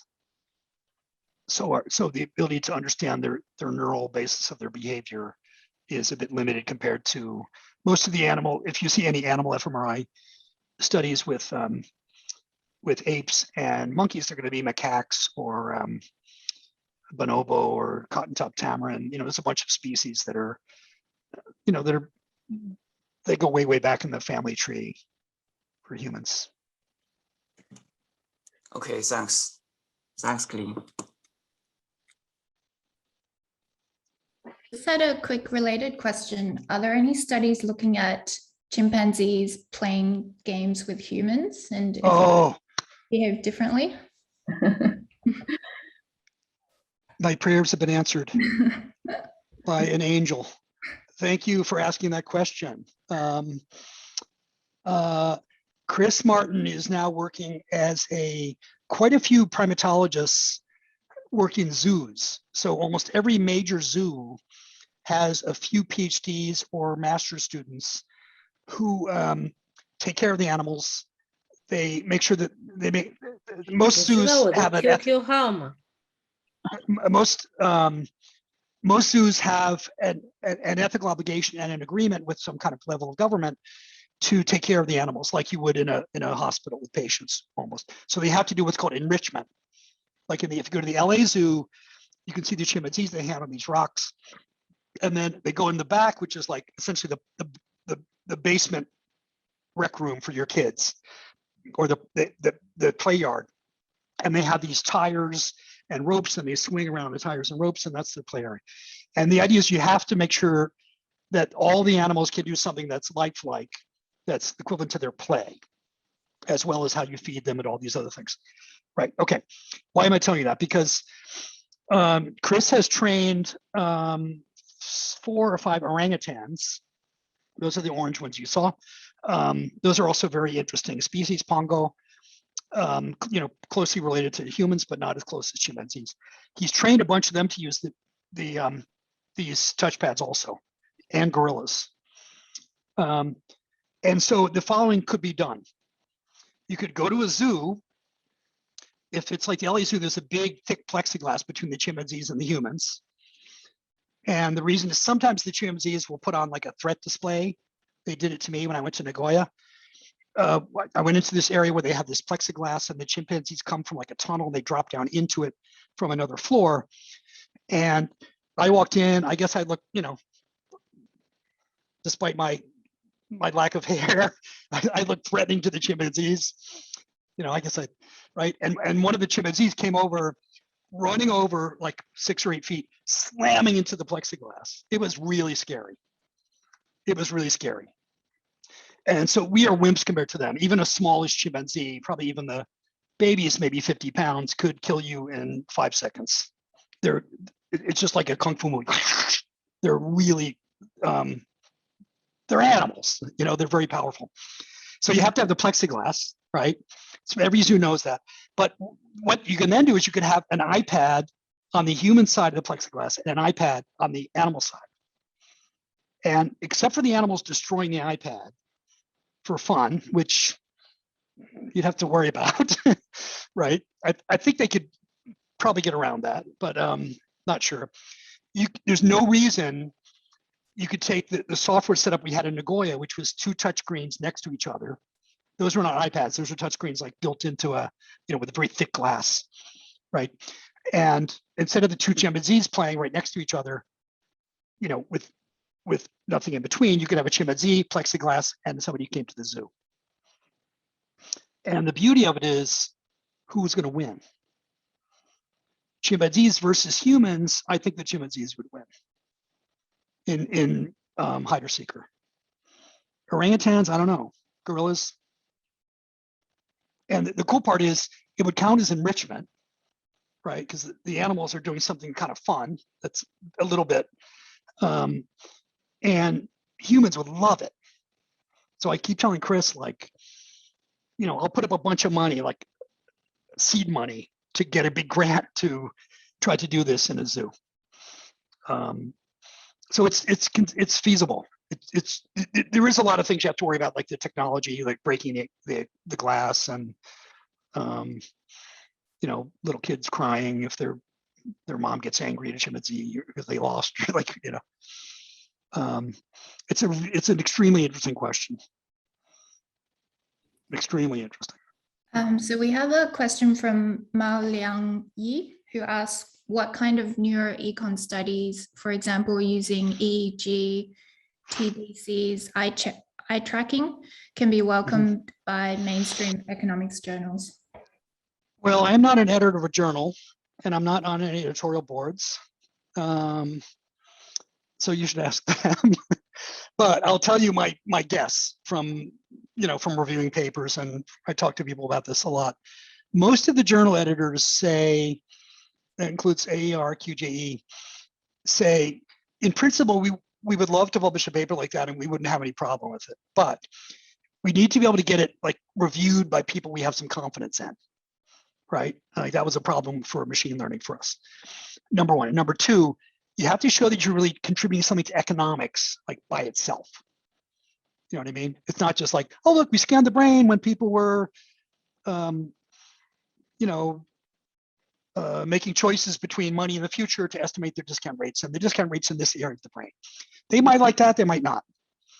I mean, here's the track record. We published a paper at AJ Micro using fMRI data to try to decode from brain activity which goods people would pick in a pairwise choice. The idea was to see if we have actual choice data, but we pretend we don't have it, and we just use brain scans, can we predict choices from the brain data? So that was published, it rejected AER and published in AJ Micro. But one of the authors was Doug Bernheim, and he published a lot in AER. If the first author was Doug Smith, don't know if it would have been published. It depends, you know, how much do you think there's favoritism in economics and stuff like that? And it's a good paper. So that got published. The QJE did publish a paper about reward prediction error, and by a combination of Mark Dean, who was an economist, and Paul Glimcher and Rob Rutledge, who are neuroscientists. So that was cool. You know, I think that was part of the point was this is a paper about a very fundamental process involved in learning and forming values for goods. And we'd like, QGE has more of an exploration bonus. We'd like to be the ones to publish this kind of thing. So, and again, there are a lot of good journals, right? If I had a really good study I thought belonged, to be honest, I might actually write to a whole bunch of editors at the same time and say, I don't want to waste my time, or more importantly, yours. If you think you might be interested in this, tell me, and we'll kind of negotiate. Probably none of them would write back to me, so I'd have to go through AER, Econometric, QGE. I've become, and actually I think that's true for lots of areas of economics. It's not just neuroeconomics. It's acceptance rates are going down, down, down, down at all of the top journals. They just keep going down. Now it's 6%, 5%. It's going to keep going down. And related to that is, for the kinds of papers like the chimpanzee paper, if you send those to general science journals, it's much shorter, and the referees can't tell you to do more experiments because they know you don't have space. So we had a paper on price bubbles and trying to see neural markers of when bubbles would start and crash. Really beautiful paper by Alex Smith, as you see on the screen. And Alec presented at a conference, and one of the editors of QGE was there, and he said, if you're open to not just sending this to a science journal, we might consider it. But I think we probably would ask you to do a lot of work. It probably would be a 2-year process. So that was good news, except for the 2-year part. And to be honest, Alex Smith was a postdoc. He had to try to get a job. If you have junior co-authors, in retrospect, maybe we should have tried it. I kind of wish we did, but we sent it to a PNAS journal. It got accepted very rapidly. It got accepted in 10 weeks, 6 weeks. We had to make very few changes. The publishing, most of the stuff we do, you could publish in a neuroscience type journal or a general journal, or you could try to publish in economics. And economics has gotten harder for everybody. It really bothers me. I think, and it's especially tough on junior scholars, right? If you have to wait, if you have to 3 months here, 6 months here, and you go through 4 journals and it takes 2 years, it's like career crippling. It's a problem we really have to fix. I think you should have shorter papers and accept more. Very simple. If I do work as an journal editor, that's what I'm going to do. Thanks. I think we're kind of close to the end of the lecture. In the last, I wonder whether I can just ask the last question, Colin, because you are kind of a special example for someone who would work in interdisciplinary area that many of us could probably just apply one of the technology, such as fMRI, and that's the whole career, or study chimpanzees, that's the whole career, but you're kind of doing everything and always sort of at the frontier of the technology part. And I just curious, I wonder, how does that happen? Is that just you talking to people and collaborating with them, or just you're super smart? Or Yeah. Well, it helps if you have a quick, some of it is just curiosity. I like to do different things, and I don't mind reading like 10 new papers and trying to figure them out. Some of it is just personality. I see myself as like trying to import interesting foods from other countries and hope that they become popular. Machine learning. And part of it is Caltech is a really good place to do that, because if you go and knock on Shinchimojo's door and say, I want to study EEG, can we do 2-person EEG? So we're recording both people and we can study the brain synchrony, it's called. Like there's the same brain activities at the same time, and we can use brain synchrony as a neural marker of whether they're in equilibrium. And he says, oh, that's great.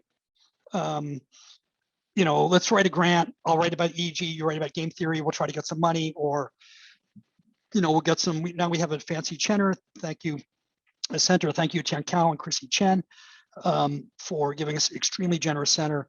And they'll say, well, we'll get $50,000 to kind of start. To pay for the equipment and just do it. And we have students that have a lot of energy. So some of it is just, and I'm kind of a beast about making sure things get published and making sure that the people who did the hard work, like Gideon Ave, Alex Smith, Claudia Berlieb, that it helps their career, and I'm kind of a, I'm tough. Like I call people up and yell at them, and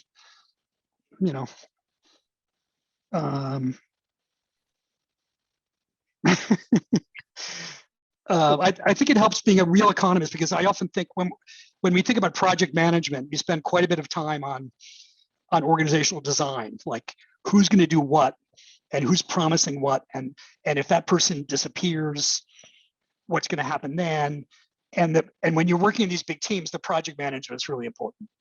And some of it is just getting lucky. Like Reed Montague has been a great collaborator. These guys have been great collaborators. Giddy, Xiaomin Li, and I have a paper coming in QJE. And we did use a machine. It has eye tracking in it. And thank you, Andre Schleifer, and all the referees who really like that. So, you try to have enough track record where people will come to you with interesting ideas, and then you motivate them. And a number of groups have struggled with that. So there's a lot of things can go wrong. So you just have to try to find a team. I think the main thing, if you're going to get someone to help you, like someone who's going to rent their machine, is you have to have a really clear understanding, a shared vision of what you're trying to study. Like we talk about what journal the very first time. Like if I publish this in QGE and it takes 3 years, is that going to help your career or not? And it's like, well, it only helps me if it's in a neuro journal. I might say like, nah, in that case, one of my students is trying to look for an economics job. Like Xiaomin is looking at economics, and having a QJE paper as a grad student is really good. So we actually spend a lot of time on the kind of economic management of like contract theory. What if somebody free rides? What do we do? And I think it helps. Being an economist helps a lot. And now I have a 15-year-old team, so that's been very helpful in managing our groups. And also, I was a kind of assistant director of faculty. It's very helpful having a teenager if you're trying to do this kind of team science, or you're trying to boss around tenured professors. And working with chimpanzees was helpful too. So you have also life lessons from the collaboration as well. The chimpanzees, yeah, teens and chimpanzees, and yes, exactly, and working with lots of different people. And I try to get like the best practices. Like Reed Montague works in a certain way, and I took like, wow, I can do these Reed Montague things, but I can't do all those things because he has a PhD in physics. And John Ullman works in a certain way. Matsuzawa in a certain way. It's like, ooh, I'm going to try to, it's like an actor working with different film directors or something. You try to learn something from everyone along the way. Great. Okay. Yeah. Thank you so much, everyone. Thanks for a wonderful talk, and thanks for your time to sharing with us lots of wise and interesting thoughts. Yeah, I look forward. I hope that we can invite you to come to Australia at one point, and you've never been here, so that's great. Yeah. Okay. Thanks everyone for joining us, and we'll see some of you probably next month as well for another talk. See you. Thanks.